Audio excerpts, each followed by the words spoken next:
Hi, it's Steve. On this week's show, in the rapid fire questions, I got asked, how do you survive COVID burnout? How do you support a loved one going through depression? And what are the ways that you can improve your mental health?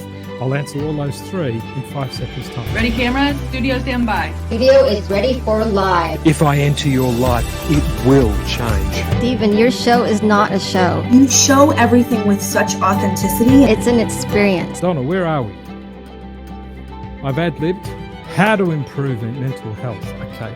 Is there any... I've seen some comments coming up on the screen somewhere, Donna. Can we just quickly see if there's anyone said hello so I can say hello to them, because I'm very grateful that they've done that. Sulapas. I hope that's correct, Sulapas. Margaret, start living to what you are. Great insight. Yes, it is.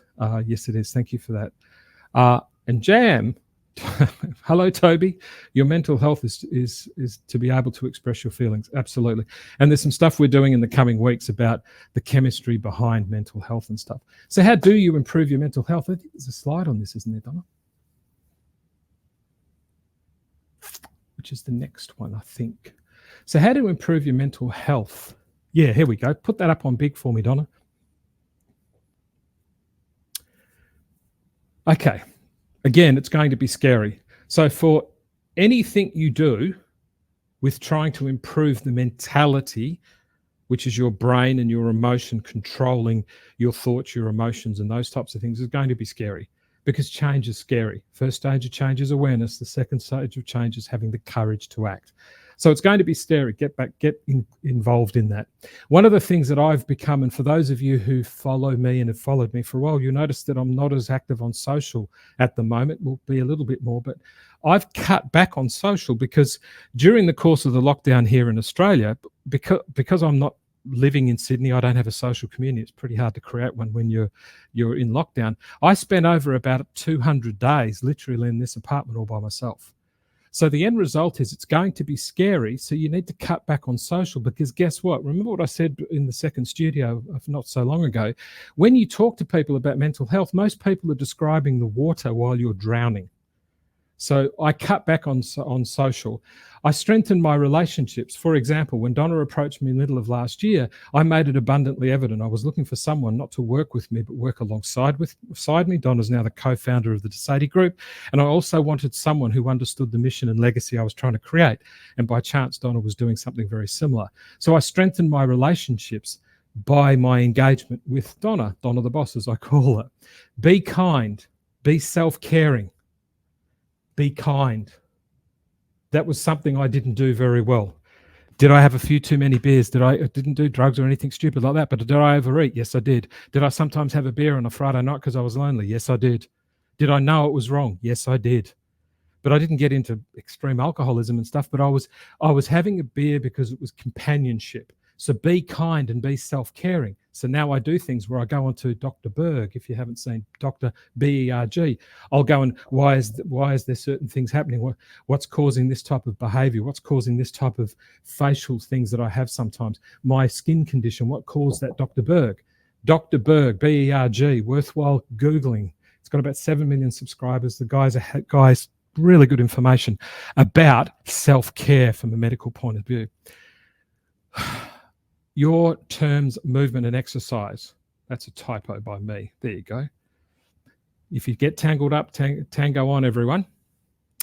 On your terms, that's what it should say. On your terms, movement and exercise. What do I mean by that? So often we get to a point that you've got to go out and exercise, and then if you're not running half a marathon, or you put pressure that you've got to, guess what? Be conditioned to either compete or do what everyone else will think is a justified exercise.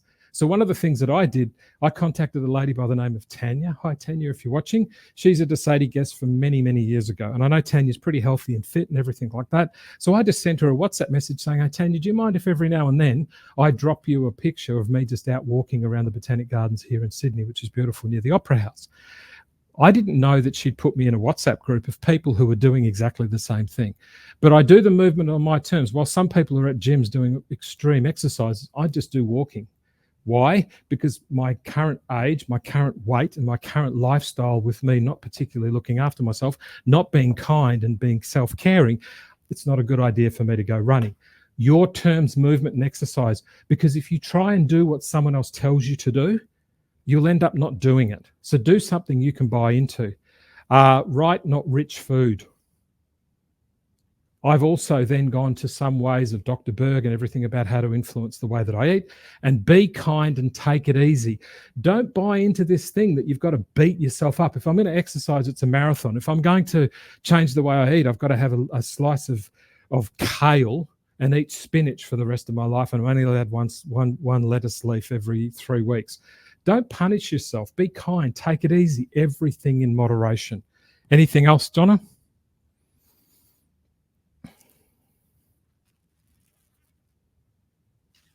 Wow. Okay.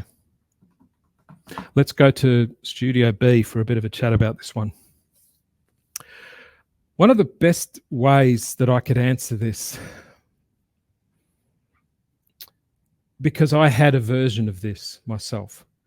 When I was in England and I lost the love of my life through my stupidity, when I lost all my houses, when I lost all my jobs, and I went from a guy that was owning multiple houses in both hemispheres and a 16-year marriage, I suffered from depression, big time.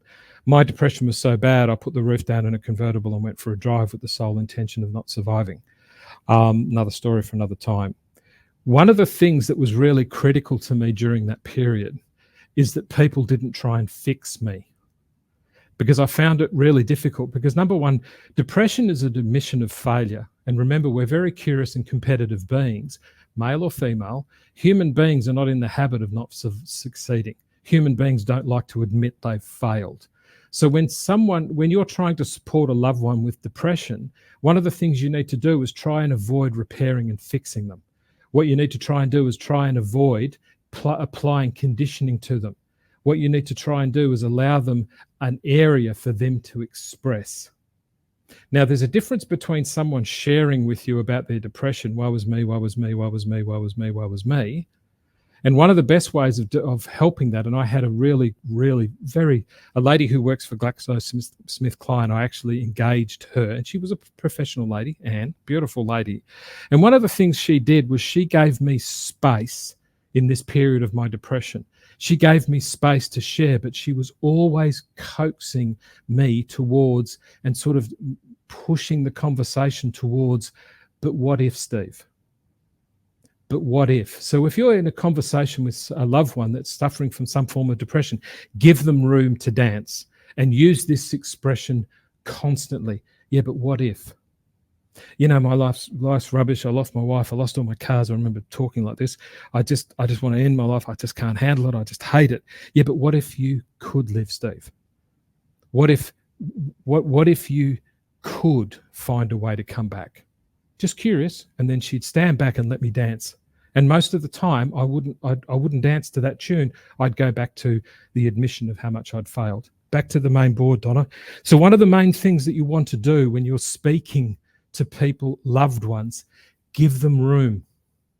Give them room. But always ask them, but what if? And the what if, let me write this on the board, Donna. The what if, so give them room, number one. Ask them what if. And the what if is connected to what they were good or great at. And how do you know what someone's good or great at? What makes them proud? What did they used to talk about before this depression came along? What did they used to talk about that they used to go, wow? So give them room. Ask them what if, and remind them of, what if you could go back, Steve, to being that project manager that was influencing people? What if you could go back, Steve, and have those 2 or 3 people that actually looked up to you when times were tough? What if you could go back to that? And then she stood back and let me dance. Next one, Donna.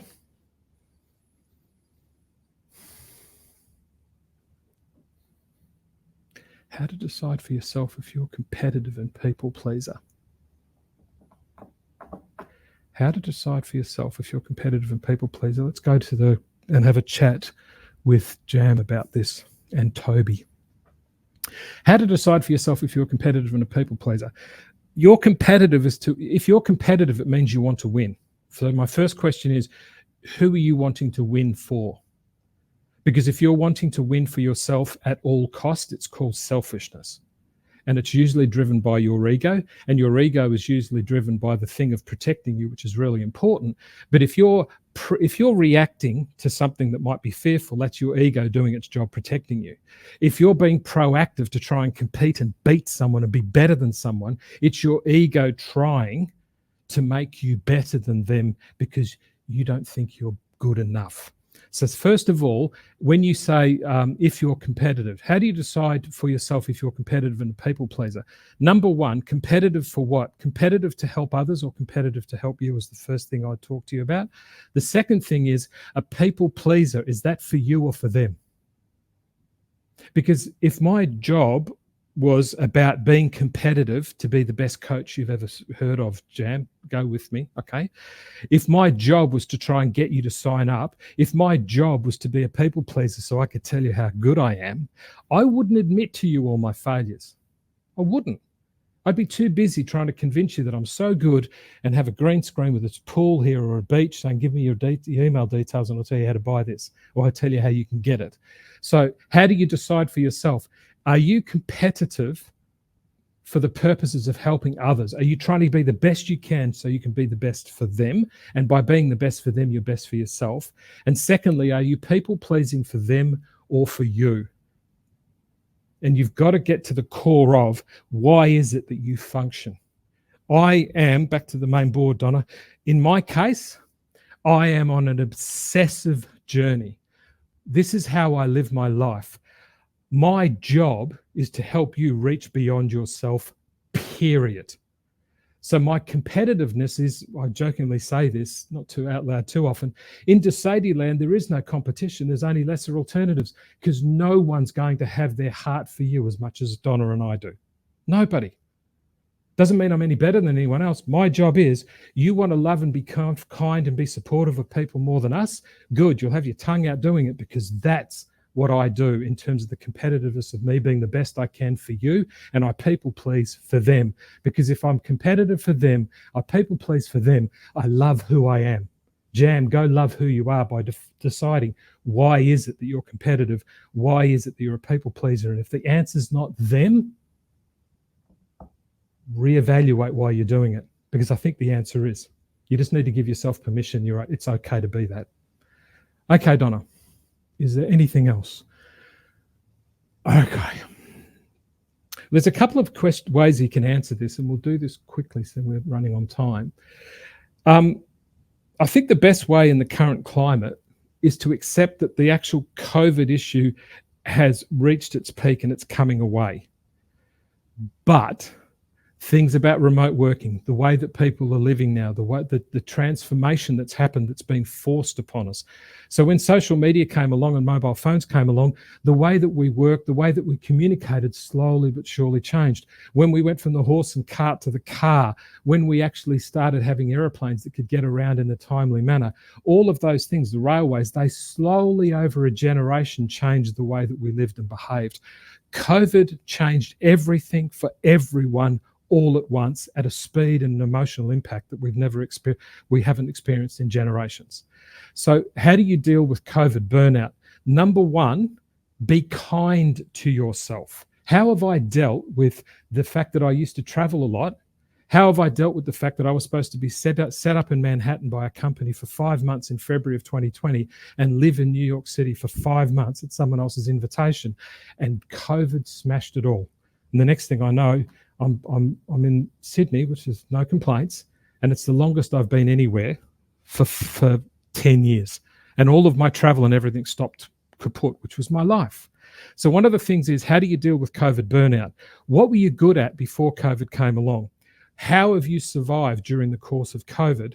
Number three, this is doing it really quickly. Number three, the aftermath of COVID. How are you taking what you were good at before it happened and how you survived and how you managed it?